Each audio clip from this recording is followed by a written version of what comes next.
Two NFL chaplains and marriage coaches will offer couples a game plan for marriage today on Building Relationships with Dr. Gary Chapman. When you have routines that you practice every day, you can stack the wins over and over again. Yeah. And the importance of that game plan is it puts couples on the same page, giving them the intentionality so that they can be successful about where they're headed. Welcome to Building Relationships with Dr. Gary Chapman, author of the New York Times bestseller, The 5 Love Languages. Today, founders of the marriage ministry Journey for Life, George and Tondra Gregory, will join us. And on this summer Best Of broadcast, we're featuring their book, The Marriage Game Plan, Developing a Winning Strategy for Marital Success. Find out more at buildingrelationships.us. And I think this conversation is going to give hope to someone with marriage struggles. I can't wait to hear from our guests. And Gary, I know you're going to resonate with the hope they have for couples. Absolutely, Chris. This book they've written is absolutely incredible. And our listeners are going to get to hear bits and pieces of it. And I hope they're going to read it later on down the road because it's very, very practical and very, very helpful. I agree. Well, let's meet them. Tondra and George Gregory have been married for 30 years. They have 2 children. They founded the marriage ministry Journey for Life. Previously, they led the marriage ministry at Saddleback Church in California. They are the chaplains for the LA Chargers, providing marital support and mentorship. Their book is our featured resource. Go to buildingrelationships.us. It's titled, get ready, The Marriage Game Plan, Developing a Winning Strategy for Marital Success. You'll find it at buildingrelationships.us. Well, George and Tondra, welcome to Building Relationships. Yes, thank you so much for having us. We're so excited. Let's start with your own love story. How did you two meet, and how did you know she was the one or he was the one? Share with us your early journey. Sure. Well, Tondra and I, we met in biology 101 in first day of school in college. So that was a no-brainer, Dr. Chapman. I looked at her anatomy and I said, wow, that's a good thing. Listen, we did meet. That is a true story. We did meet in biology 101, and we had a lot of the same classes together.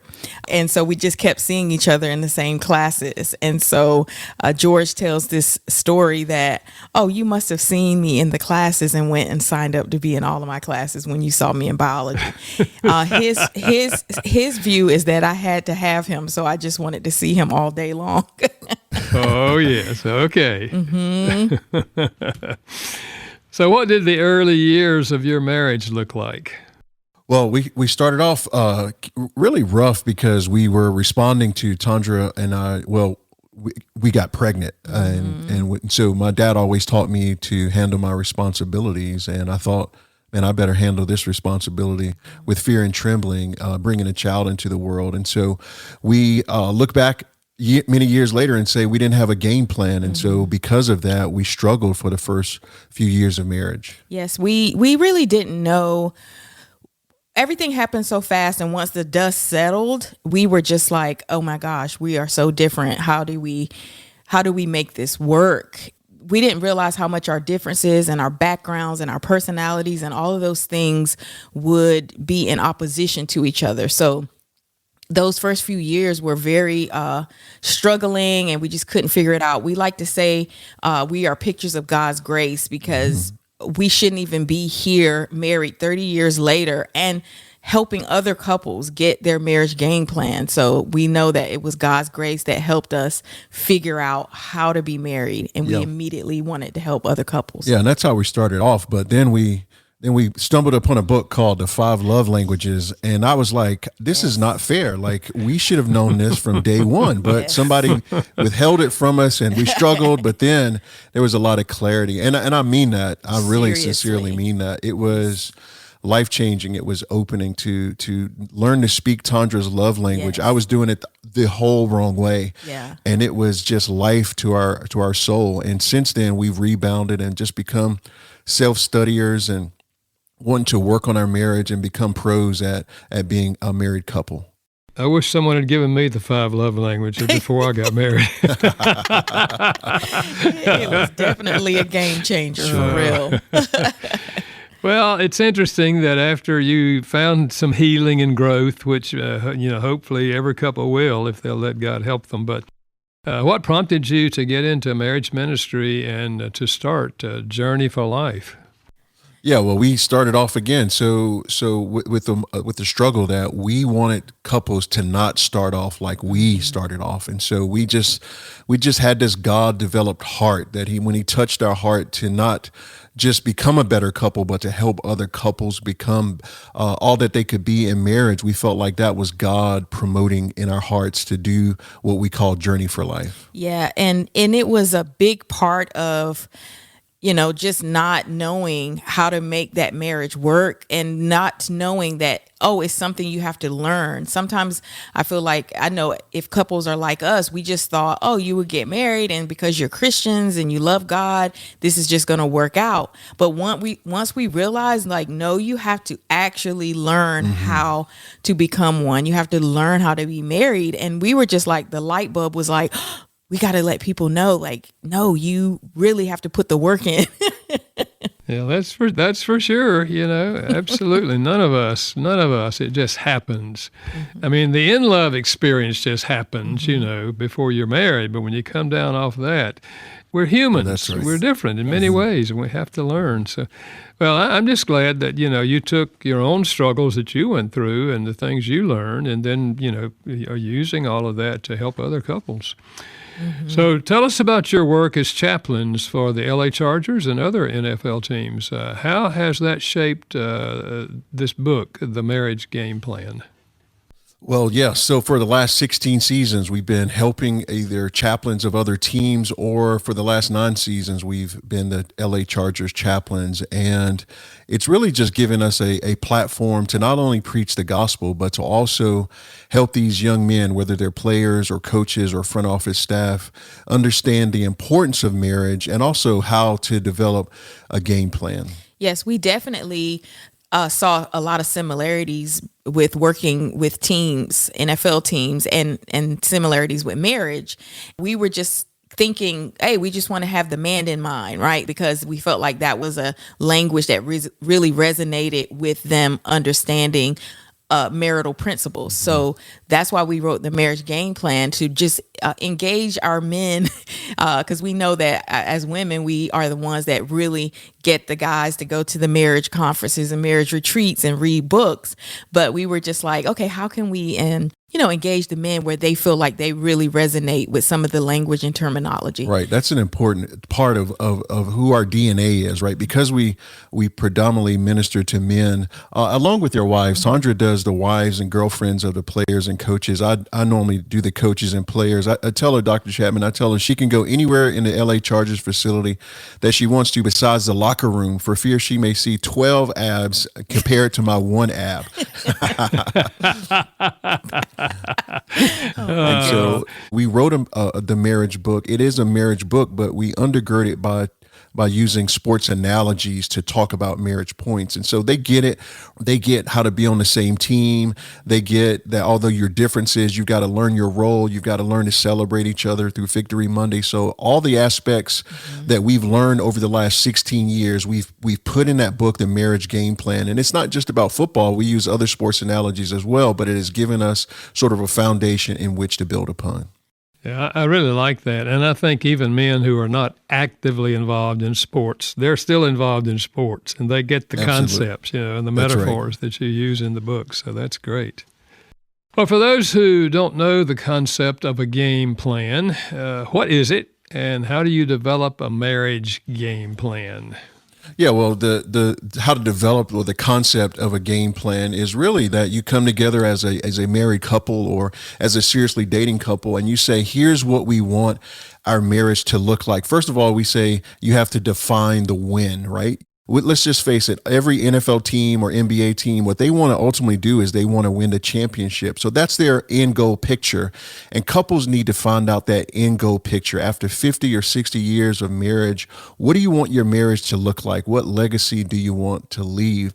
And a part of that game plan is setting your goals. Once you define where you want to go, set your goals. and work your way towards that together as a team. And then you got to realize who your teammate is. Sometimes in marriage, we understand we're teammates, but when we're going through seasons of challenge or change, we don't feel much like teammates. Another step in this regard is identifying the opponents to your team's success. We all have enemies that try to come against our marriage, whether there's disease or whether it's career changes or whether it's just the things that just happens in normal everyday life. And we've got to understand that our spouse is not our enemy. There are things that try to separate us. And then lastly, a part of that game plan is once you can find out what you want to do together, then put your plan of action together and stick to that, because we know in sports, when you have routines that you practice every day, you can stack the wins over and over again. Yeah.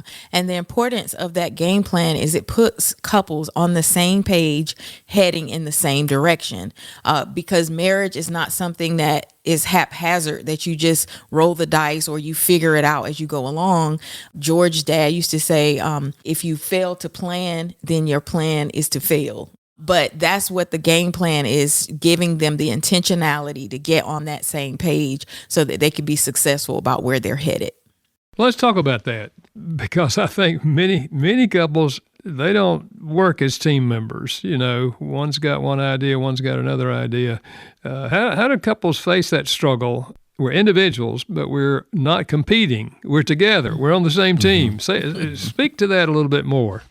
Yes, that being on the same team is such a mindset, because working with NFL players, it's like when they put on that jersey and it's the same team, that they know this is the person that I've got to work through all my dysfunctions, mistakes, and we've got to go through life's ups and downs together as teammates. And so having that mindset as a teammate is crucial.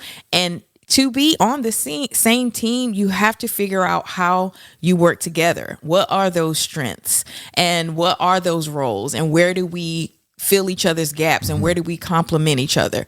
It's important to know you're on the same team and have that mindset, because if you don't, then you're going to resist all the ways that your spouse is different from you, all the ways they think and do things differently. But being on the same team says, oh no, they have strengths that make our team great, so I got to receive those. Yeah, and then we feel like that most teammates, whether it's on the sports field or in marriage, right? We feel like teammates until we have fights, or what we call in our house, because we're pastors, we don't call it fights, we call it intense fellowship. Yes, intense fellowship. And so when couples are experiencing intense fellowship, or they're fighting to get their way across or their point across, sometimes they don't feel like teammates. They feel more like enemies. And yet we can understand that if we can come with this concept of we're always on the same team. And there's sometimes that Tondra and I, in our moments of intensity with each other, or, feeling passionate about a conversation, if we can let each other know through a soft touch or through a whisper, hey, we're on the same team, that just helps us to reset and regard each other as teammates versus enemies. Yeah. Even verbalizing it, right? Absolutely. Absolutely. Yeah, that's great. Yeah. So you talk about a marriage vision statement and how important that is as a first step. So can you walk us through like a marriage vision statement? What does that look like? What does that sound like? Yeah, so we understand this concept as maybe CEOs, your listeners might be, or managers in corporations. We understand that if a corporation is going to be successful, it has to have a vision statement and a mission statement. But when we can bring that to the home game, we understand that it really helps us to get on the same page and head in the same direction. It's that end goal picture of what you want your marriage to look like. And so for a vision statement, we suggest that a couple, a husband and his wife, gets together and they both add their top 2 or 4 components to what they want their marriage to look like, their end game picture, and then put that down and make sure that you can go back to that vision statement together as a couple that you craft. So for instance, Tondra and I, our parts of our vision statement is we want to always laugh together, right? We want to have a long lasting love. We want to also have a legacy that we leave for our kids, where our kids would be so enamored that they say, we want a marriage just like your marriage. And so in order to have those things, though, you can't start 50 or 60 years from now. You've got to start day one at working on that plan that you kind of come up together and write with, because that's your vision statement. And the vision statement can serve as like that compass. It's to guide your decisions, is to govern your actions, because we're trying to align with the vision of what we want to leave and where we're heading. And so then you can work backwards from there and just say, oh, this is where we're heading. Now let us make these different turns and twists that get us to that designation. Yeah, for some couples, they might want to just make sure that they are putting in that vision statement that they want to honor God and each other, right? When I honor God, when I keep his playbook, the Bible, before me, I can run his plays, and a part of his plays will help me to love my wife just like Christ loved the church. But I also want to honor my wife. I want to honor her through my communication. I want to honor her through intimacy. I want to honor her even when we're not on the same page. I want to honor her heart. And that's what we feel like when we put those elements in that vision statement, it just keeps us headed in the same direction. Yeah. I really like the importance of a vision statement, but I know there are many couples that really have never sat down and even thought about that. And that's where I think this book is going to help them. On that thing of legacy, wanting to leave a positive legacy. One of the questions I asked myself several times when our kids were growing up is, what if my son treats his wife the way I treat my wife? And that led me to make some very significant decisions along the way, Sure. So that whole thing, thinking about your legacy, is an important part, I think, of a vision statement. Yeah. Well, you write about 4 main purposes God had in creating marriage. Let's talk about one of those. How does marriage reflect God's image to the world? Yes. So we believe that God created marriage. So it's his idea.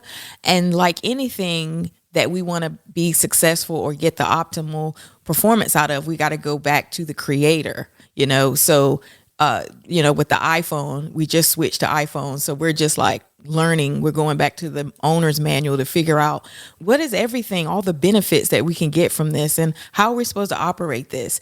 Going back and knowing that one of the purposes that God created marriage is to reflect his image, that means we have a responsibility of God created the family to be that environment where he passed his nature on from generation to generation, his character from generation to generation. So we have to reflect his image to our children and our community. Yeah, and what that looks like in a very practical way is we reflect his image by how we love our neighbor, right, as ourselves. He says, love your neighbor. He says, love God with all your heart, your mind, your soul, and your strength, but also love your neighbor. In this instances, as a couple, your spouse is your neighbor. And so how we love our neighbor is reflective of our relationship of who God is. That's how we love, how we forgive, how we're patient, and how we're kind. So in many respects, we might say in marriage that marriage is about our wants, our needs. But really, one of the essential parts of marriage, a healthy marriage, is how are we reflecting God's image, his nature, his characteristics to the world around us, our community, whether it's our kids or whether it's our grandkids or people in our community around us. And so reflecting God's image is a very part of his plan of why he called two to become one. And we always like to say, because we know we live in a selfie generation, that we're on these smartphones taking selfies all the time. And so, you just take 1,000 photos and only the best image is worthy to be seen on social media by others, right? So we like to say in our cultural context that marriage is God's best selfie. His best selfie of his nature, how to love and forgive, is reflected. His image, we want to make sure that we're reflecting his true nature and character to the world around us. That's a high standard, to be sure, right? The good news is we have God's help, right? That's right. God's help. Right. Oh, we definitely couldn't do it without God's help. Right. Yeah, great. It's an ongoing process.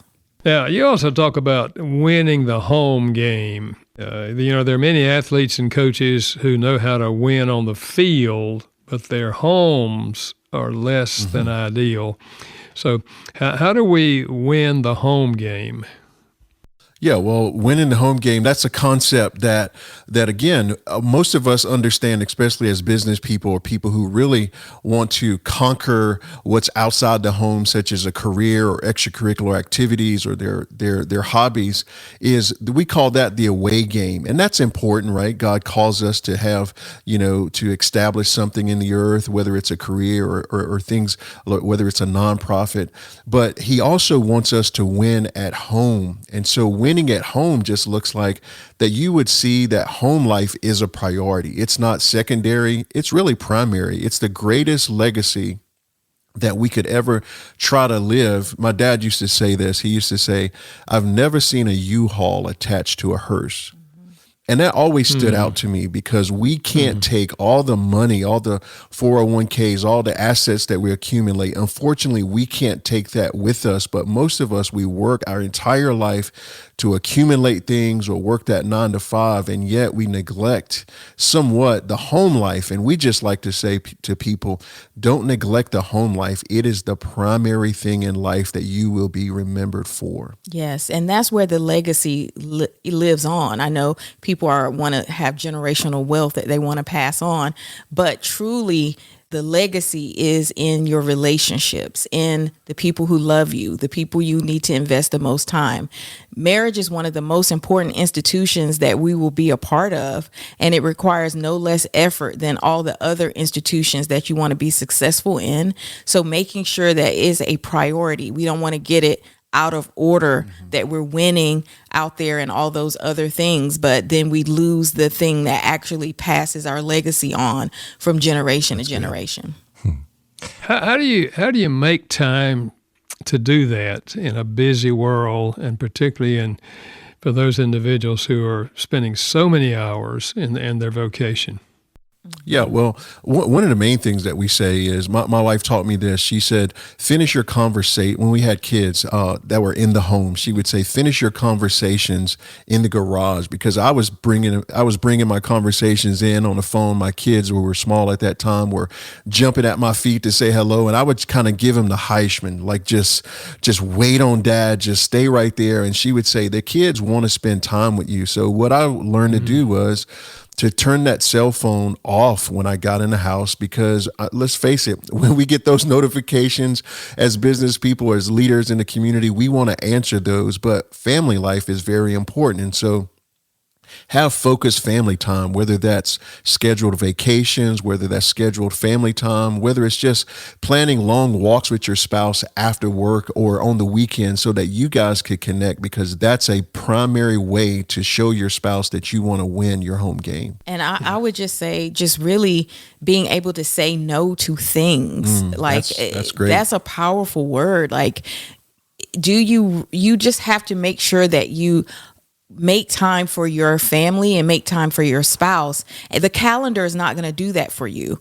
You have to do that. You have to put it on your schedule like any other important appointment that you don't want to miss, and have to say no to things. And that's going to take trusting God, because in our world today, we feel like there's the fear of missing out. Yeah, that we're missing out. This smartphone is always on.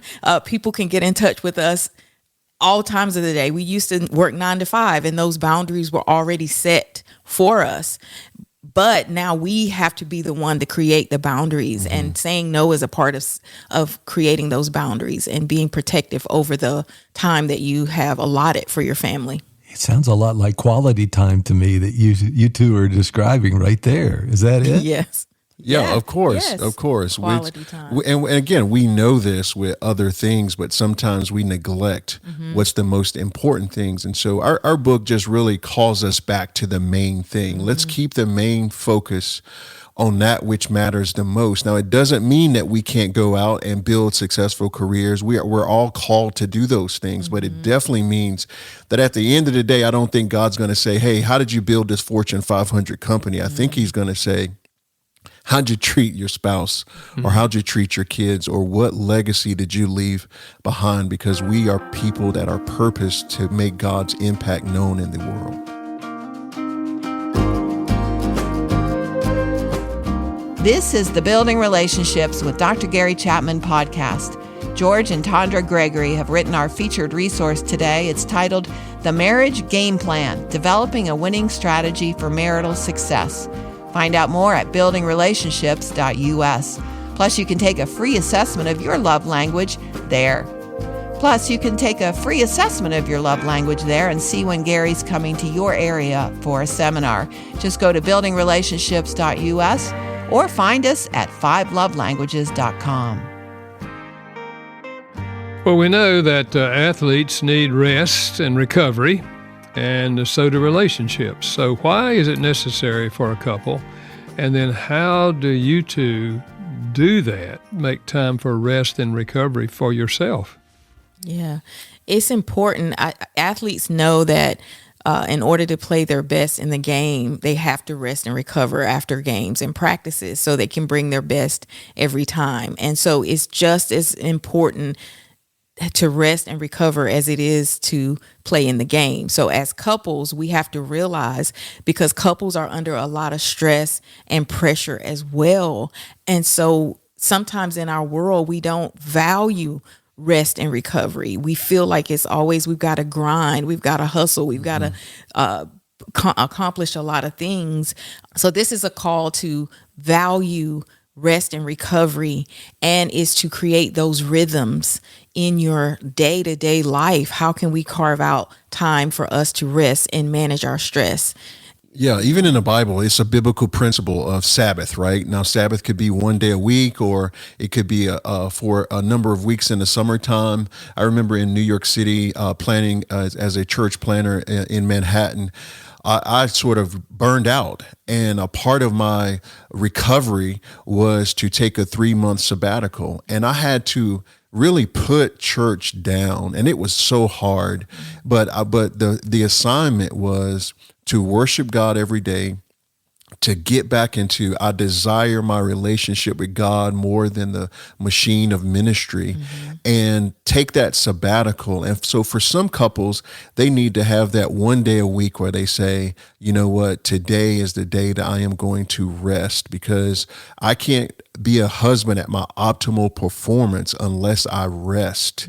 And some of that, again, is vacation. Some of that is literally just cutting that phone off, putting some time aside to say, you know what, focus time at home and rest is not only a biblical principle, but it's an essential principle to performing at my peak performance. Yes, and one of the things when George took that sabbatical after getting burned out in ministry, the church actually grew, because sometimes we think that it's our Thank effort. You for telling me that.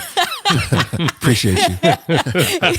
But he was afraid. That's the thing that kept him not wanting to take his hands off of it or to put it down, because he felt like he had to, or things will fall apart. But God really revealed that's right. that it's God, it's his call, it's his purpose. And in whatever we're doing, we have to know that God is a part of it, and he's ordering our steps. And it's okay to take breaks, and it's okay to rest. And God's got it. He can fill in the gaps. Yep, absolutely. Absolutely. That's great. We talked earlier about being on the same team, but what are factors that lead couples to feeling like they're not on the same team? Yes, I know for George and I, we were just so different.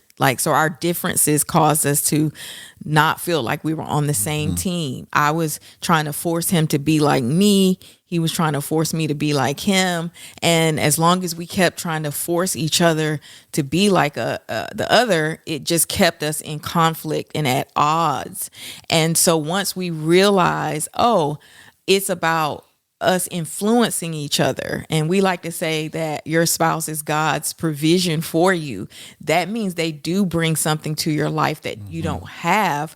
And so we need to receive the gift of God in our spouse, from our spouse that God gave us. Yeah, in a practical way, Tondra and I, we're very different when it comes down to getting to places on time. And I'm sure some of your listeners right now are patting their wife's leg or just saying, hey, you got to listen to this with me.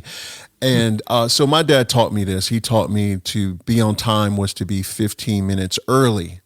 But somehow my wife was raised in a household. Well, fashionable. You can be 15 minutes fashionably late. Everybody gives you a grace period, right? That's right. And so we started off in our marriage with a 30-minute difference, Yes. right? And Dr. Chapman, I couldn't be late to church because this was an old school church where I processed in with the choir as the pastor. And so I often told her, listen, I can't come in 15 minutes after church has already started. And so we had to learn that our differences worked out in other areas as well. Tondra taught me in her, because I called that living in the gray, being 15 minutes fashionably late. She taught me how to take vacations or to prioritize family time or to prioritize being at home and resting. And for her, I taught her as an A-type, or getting to places on time, is how to be goal oriented. And because of that, she was able to not only start her practice in Times Square, her private therapy practice in Times Square, but it was one of the top private practices in all of New York City because of the goals that she set. And so our differences sometimes make us feel like we're not on the same team, but our differences help bridge our gaps together so that we can be a better team. And I think that's the great mystery of marriage, is how do you take these two uniquely God-designed individuals, and then God calls you to become one. And we believe this is how we're supposed to become one, and we change each other and we evolve, and then we're more well-rounded as a couple. Yeah. That whole thing of being on the same team and working through our differences. I identified with the time thing. My wife and I had the same thing. Oh. I like to be there early. She thinks being there early is, 10 minutes late for me. That's right. Yeah. My people. Yeah. Well, another whole issue is trusting each other. What are some of the common pitfalls regarding trust that couples experience, and how do you advise them? Yes, I think some common pitfalls is, especially since social media has come on the scene, it's created where we have to come up with these boundaries to make sure that we are making our marriage environment a safe space for our spouse. So how we navigate our social media interactions and relationships and conversations, we need to make sure that we're honoring our spouse in all of that, so that this social media has brought in a whole nother element of ways that we can make our spouse feel betrayed, or make our marriage relationship not feel like a safe space. So I think that's one of the areas that we have to help couples navigate these relationships online, because they seem safe to kind of interact with people. So we let our guards down, but it's a very dangerous territory. So that's one of the areas that I think we have to help couples develop a way to build trust in their relationship. Yeah, I think a huge pitfall is that when a violation occurs in the relationship, when there's trust that is violated, right? We somehow think as the violator of that trust that you are supposed to forgive me, and it has to come quickly, right? And I call it sort of like this microwave forgiveness plan, and that means do it now, right? I need it really quick, as opposed to trust is easily broken. It's easy to lose, but it's hard to build and regain trust. That's right. That's right. And so when we guard that trust as this is a very important part of our relationship, and if I violate it, I have to give you time enough to forgive and to move on, or to extend the grace, but it has to happen over time. It's not something that's microwave really quick. And that's what I feel like is a big pitfall in our society when we deal with trust. Oh, I think you're exactly right. Forgiveness kind of opens the door to trust being reborn, but it takes time for trust to be reborn. You're right. Let me ask this question. Is there any advice in your book, The Marriage Game Plan, that might surprise the readers? Yeah, I think the number one for me is that it's really not so hard to get a game plan, right? And how we've done this in the Marriage Game Plan book is that every chapter has, at the end of the chapter, it has a putting it into practice section. And that's just where couples can answer questions and do couples activities, and even scan a QR code and you get 5-minute lesson from the coaches, which is George and Tondra Gregory, yours truly. And if couples really do this interactive experience together, by the time that they get to chapter 10, we help them walk through how to put together their very own unique marriage game plan. We've had hundreds of readers read and just say, wow, we never knew how easy it was with a coach and a guide that can help us to get on the same page, head in the same direction, and talk about hard issues, but have it be fun because we're working on it together. I think that's one of the positive things about the book, that you have that possibility. There's a concept you call Victory Mondays. What is a Victory Monday? Yeah, well, Victory Mondays in sports, it could be the day after any win, but let's say NFL teams play on Sundays. If the team wins, the players are ready for the coach to say Victory Monday, because that means we get a day off. But what starts that day off is not just running out of the locker room and just going home, but what starts that day is guys are so excited that they begin to high five each other in that locker room, and they point to each other and they say, thank you for that hit, or thank you for that assist. And what they're really saying is, I saw what you did, I appreciate you. And what we internalize that for in our marriage is that if we can put together some times in our week, we call it Victory Mondays, but Victory Monday could be on Victory Friday, Victory Saturday, just sometime during your work week where you can point out to your spouse where they have helped you, assisted you, where they have affirmed you, or have helped you in a great way.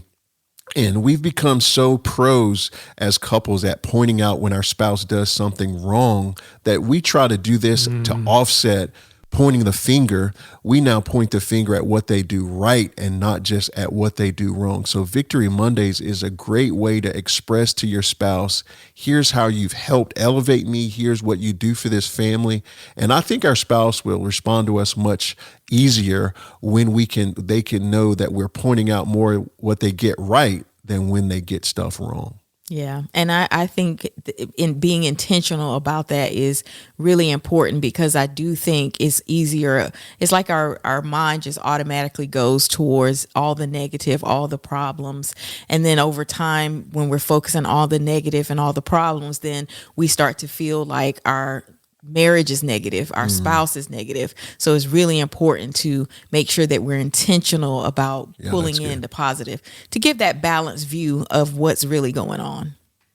George and Tondra, this is so good. And I've gone through the book and it's giving me ideas, in places where I'm deficient. But I want to know, as you deal with professional athletes, how much of the problems that you see in their marriages come from the patterns that they had growing up, from either the male or the female in that equation, from their home of origin, that they are kind of living that out today?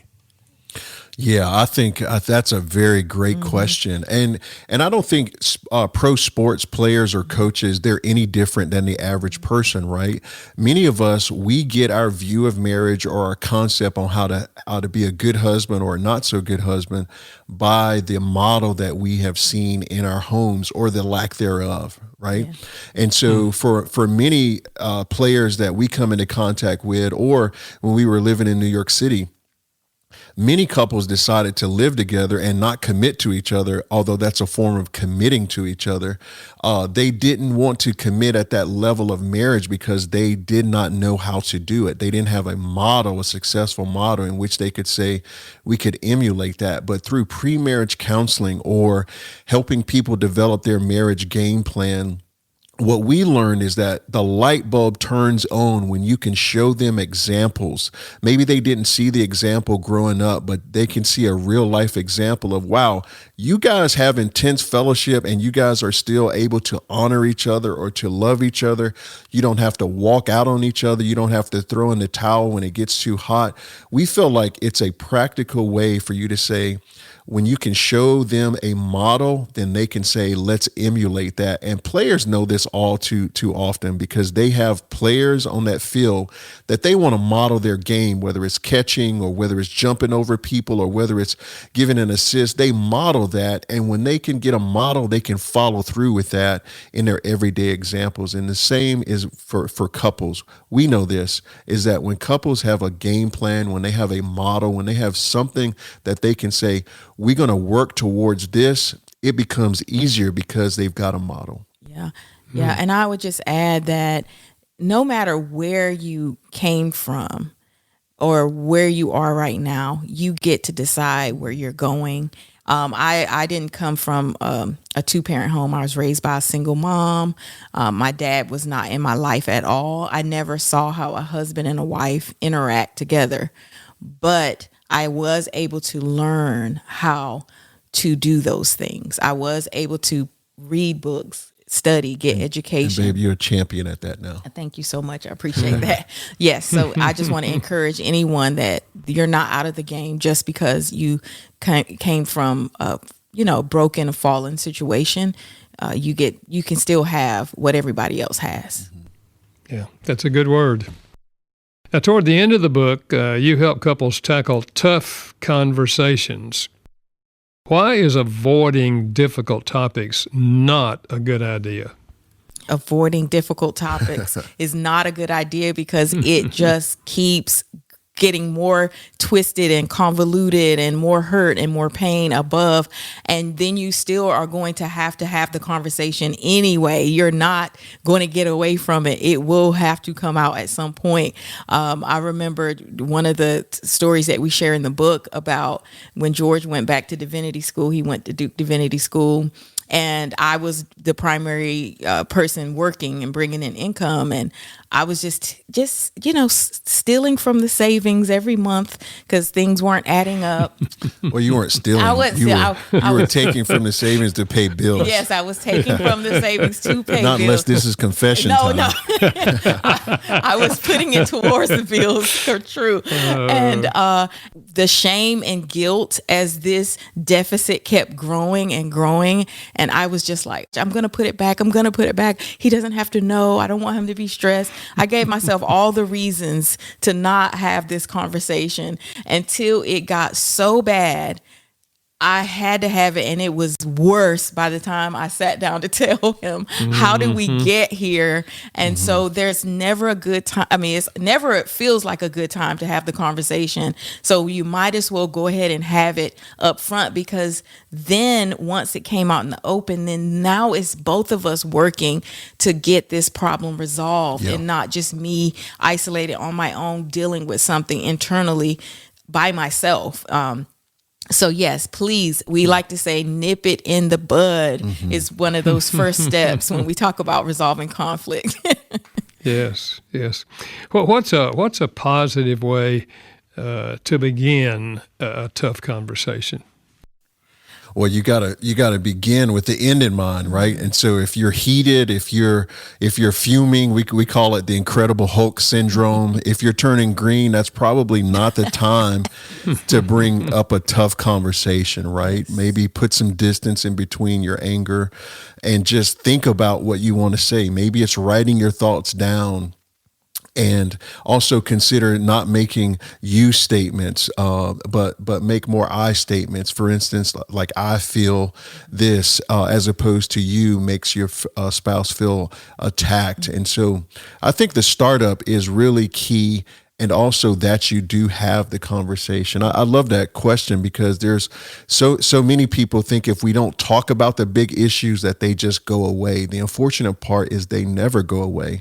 They're always staring at you in the face. And so Tondra and I over the years we've had some tough conversations that were needed to be had. But what I tried to do for her was some of those was just prepare her heart. And so I would say something like, hey, on Thursday night, I'd love to spend some time with you. And I got a few things I'd love to share. And maybe it's not going to be such an easy conversation. But what she took from that, from me over the years, at least is what she told me, was that she loved the way I tried to prepare her heart, that it's not going to be a regular conversation. conversation. It could be a tough conversation, but she was able to prepare herself. And that's the thing I love about our marriage, is that when we try to come together and we know that we're on the same team, even though it's a tough conversation, like Maximus said in The Gladiator, whatever comes out of these gates, we got a better chance of survival if we stay together. Yeah. And that's what we like to do with our tough conversations. Yeah. And just to add on to that, it's once George was able to set that tone for the conversation, and this is just the other side, I knew that I had to come into that conversation open-minded. I say put my big girl pants on and be able to hear some tough things, because I want to hear those tough things, because I want to meet his need, or I want us to be able to get through tough issues. So it's about two people coming together ready to tackle something together with the right mindset and the openness, and determined not to become offended, determined not to attack, but just come and get that safe environment to talk about something tough. Yeah. So important to learn what you all have just described. Well, as we come to the end of our time, I want to ask this question. Talk to the spouse who's listening who feels very little hope for their marriage. It feels like divorce is inevitable. The other spouse doesn't want to work on the marriage. What do you say to that person? Well, I'd just like to encourage that particular person that marriage, sometimes we think of marriage as 50-50. So if we're not getting it from our spouse 50%, then we don't want to give our 50%. We say marriage is 100. And that is, we need to be all in. And so I just want to encourage whoever that is out there to you still do your part. You still do your part as that husband or that spouse, and show love, show forgiveness, show compassion, because we believe what the Bible says is true, that if we keep sowing, that we're going to reap that harvest. That maybe your spouse is ill intent on committing to the marriage or working on the marriage. But if you do your part, we believe that God's going to open a window to soften that spouse's heart. So just be all in, continue to just be encouraged that if you can somehow show that love, that mercy, that compassion, that patience, that couples sometimes, or a spouse will come around in the end. We've seen that happen time and time again in couples relationships. Yes, and it's not about trying to force that person to come along. Just know that God is the only one that can really touch their heart. So through prayerful movement and the things that George is talking about, continue to do your part. And you may have to get professional help with that part, because hopelessness comes from, I don't believe this can get better, so I'm hopeless about the situation. But hope can come from, oh, I learned something new. We had a couple that we worked with in New York City that was living together for 10 years. The female wanted to get married, but her partner did not. And so when they came through our pre-marriage course, he proposed by the end. And I said, well, what made the difference? He says, oh, I just never saw myself as a husband. I didn't know what it was to be a husband. But once I learned what it was to be a husband, I was like, oh yeah, I can do that. Yeah. And so it gave him hope for being married and being a husband. So it's about getting that hope stirred up in your partner as well, but not forcing them to, control them. Yeah, we often say, Dr. Chapman, that don't die in a sea of lifeguards. There's so much help out here for marriages, whether it's through your resources or through our resources, or the plethora of opportunities that America has or the world has.